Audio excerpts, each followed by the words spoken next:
Hello guys and welcome back to my channel. I am R9 Football, as always bringing you guys some more content. This is my first video where I'm talking about real life football, or soccer for you Americans. I'm American, but I still like to call it football. It's a very late Premier League predictions video. Basically, I didn't have a YouTube channel when the season was starting. So I didn't really predict the league, but at the end of this season I will be reacting to this and seeing how I did. I've predicted every single game. You can do that on worldfootball.net. This is not sponsored or anything, but if you want to do this, that is how you can do it for any league.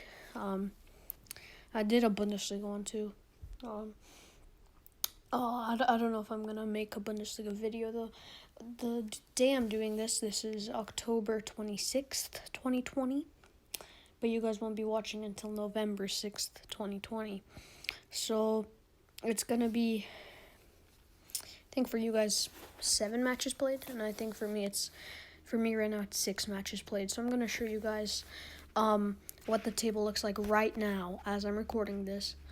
You guys may know that Man United, Man City, Aston Villa, and Burnley have a game in hand on everybody because their first match day fixtures were postponed. I have no idea why, but I have to go through and predict those. Then I'll show you guys what the table looks like after 6 games. And then I'll go into the predict every single match, and we'll see where every team ends up. And it's not like I scroll down to see what every team was doing after every match day. No, I just carried on. At the end of the season, I saw my honest predictions because I wanted my honest predictions. And I'm a little bit surprised at myself that one team didn't get 0 points because I did predict a few upsets. I think I'm a guy who predicts upsets a lot more than other people, but I'm pretty happy with that. I've had some predictions that I'm like about, but I want this to be my honest predictions. And also, the way the season has started has been very crazy, and I think that at the end of the season it's going to get less crazy and it's going to be more normal. So that's why, if Man United don't get relegated, that's why. But yeah, without anything else to do, I think we should just get into some predicting. Now this right here is the Premier League table. As things stand, sorry about that. With 6 games played, it's technically not the real life how it stands because I did Burnley versus Man U and Man City versus Aston Villa. But it's still very, very similar. How is Man United 10th? Did I put them to win against Burnley? That's probably why. Anyways, we have Fulham, Burnley, and Sheffield in the relegation zone. West Brom, Brighton, Newcastle, West Ham, Arsenal, Chelsea, and Wolves making up the bottom half of the table. Man United, Crystal Palace, and Southampton just missing out on Europa League. Leeds, Man City, and Tottenham in the Europa League. Leicester, Aston Villa, and Liverpool in the Champions League spots, and Everton in the Champions spot.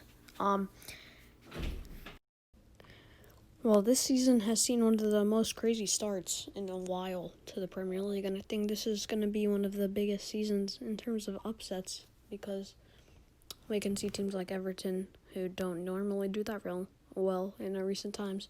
I mean, they just had a really good transfer window, so did Chelsea, but it's not working out so far. It's going to take time for them to gel, a lot more time than Everton, it seems.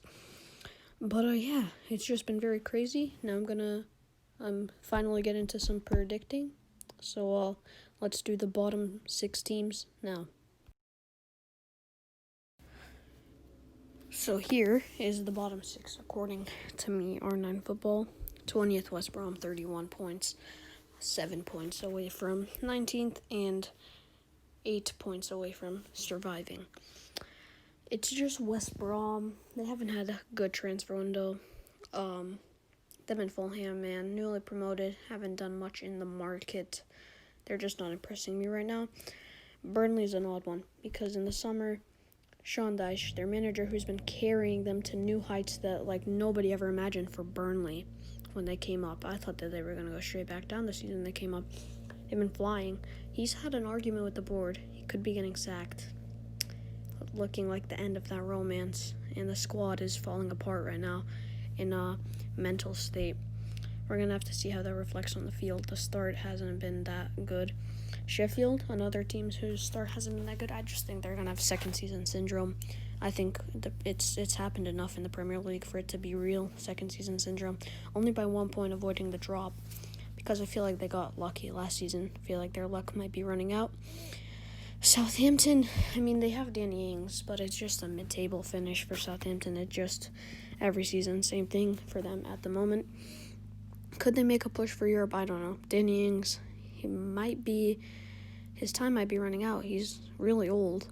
I'm just going to have to see how that plays out.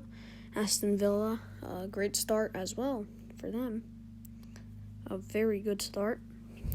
But, that's going to slow down. They have Ollie Watkins, they have Grealish, they've added Barkley. They added Ollie Watkins, of course, and after his performance against Liverpool and the performances they've been putting in, I think that it's going to be enough for them to comfortably avoid relegation. If you consider 5 points comfortable. But that's up to your preference. That is it for these teams. Let's move on to 14th to 8th. So the mid-table area is next. Newcastle United. I'm a big fan of some of the signings they've made. Fraser, Alan Saint-Maximin.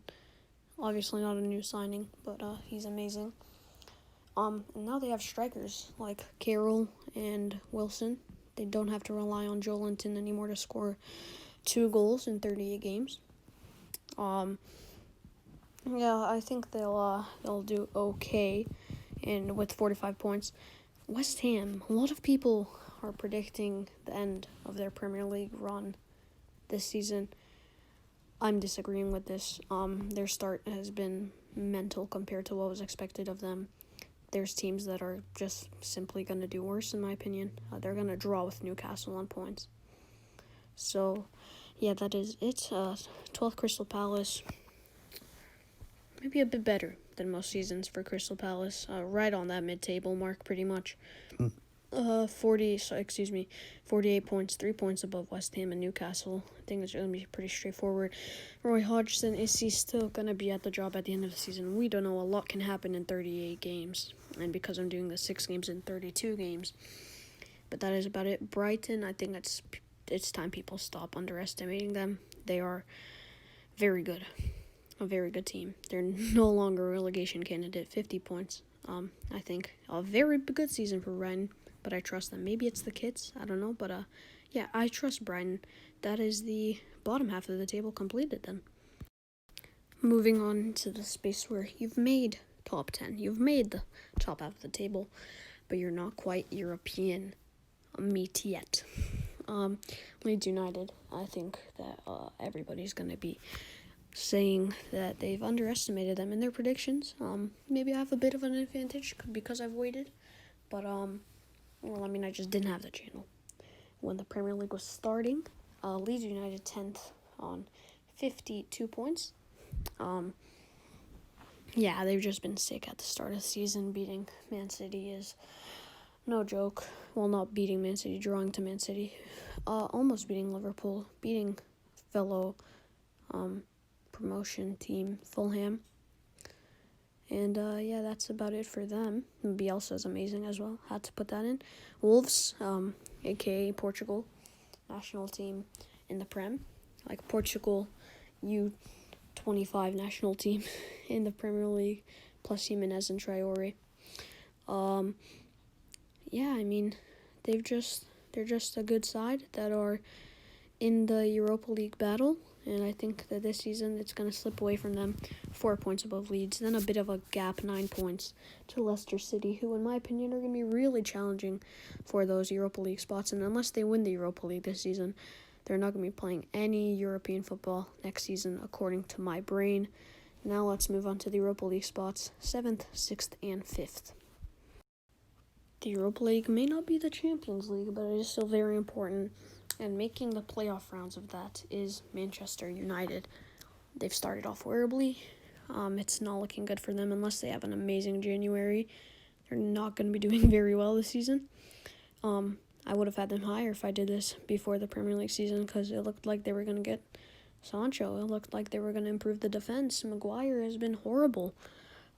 Champions League could go well for them. I feel like they're a cup team rather than a league team, like Arsenal, who is also in this bracket, but we're not on them yet.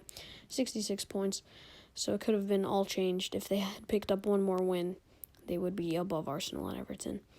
Moving on to Everton, what a start, but I think it's going to be too much for them to continue this throughout the whole entire season, and they're still going to make a Europa League, which they haven't done in a very long while. So yeah, that's big improvements from Everton, honestly. And then in 5th place, we have Arsenal, 68 points. I love what Arteta's doing, and I just love Arsenal, bro. And what Arteta is trying, it's amazing. And it's working. Community Shield, FA Cup. They beat Liverpool. They beat a Liverpool side who people thought, dang, this is one of the best Premier League winning teams ever. And then they went and beat them, I think, 3 times since lockdown. So that was amazing from Arsenal. Arteta's come into the sinking ship that Emery and Ljungberg have left him, and he's done an amazing job. And I think he'll continue to do an amazing job in his first full season. He won't quite be a Champions League team yet, but in a few years, I think Arsenal will be back in the Champions League. But we're not doing a few years into the future. We're doing this season, and I think they're going to finish 5th. Now, let's move on, and you're about to find out who I think is going to win the Premier League. I want to go up. I know you guys see who I think is going to win the Premier League. Let's just go level by level. 4th place, Chelsea. Great transfer window. It's going to take time for them to gel. Werner and Havertz won't be amazing in their first season, I don't think. Especially Havertz. Werner will be okay. Definitely. He'll be good. But it's going to take 2 or 3 seasons, I think. 5 max for their whole entire squad to gel together with these new signings. Actually, 4 max for their whole entire squad to gel with these new signings. 3rd place, Man City. Rubbish start. I don't think my friend, who's a Man City fan, Everything Football, check him out. I did a collab with him exactly a week ago when this video comes out. Man City fan, I don't think he'll mind me saying that they've had a rubbish start, and I think that they're going to pick it up and do well, but only managed 3rd place. 2nd place, we have Tottenham. They're flying. People need to realize that Mourinho, despite his time at Man United, the man won a Champions League with Porto. He's just amazing. And I think in his first full season, he'll do well and bring Tottenham back to what they were in 2017, before the world went mad and Man City and Liverpool just decided, you know what, guys, we're going to start trying and win the league. And in 1st place, 79 points. We're going with Liverpool. No crazy points total. We're going back to 2015, 2016, 2014 with the points total for the winner. 79 points. It's because this season, honestly, is crazy. I've never seen anything like it in my lifetime. And I think a lot of people at my age would agree that this is the most crazy Premier League season that we're going to see in a while. And I think that that's why the points totals everywhere are so close. It's because I've predicted every single game. That's how I know what the points totals are going to be, or at least what I think they're going to be. That's all I have to say for today's video. Liverpool, you're champions of my brain. At least you've won something already. And let's be honest, they're at least going to win one more trophy. It might be a cup, it might be the league, might be the Champions League. I'm a Dortmund fan, and I don't want to say, but Bayern are favorites, I think. But no, screw them. So yeah, thank you guys for watching, and peace. Goodbye.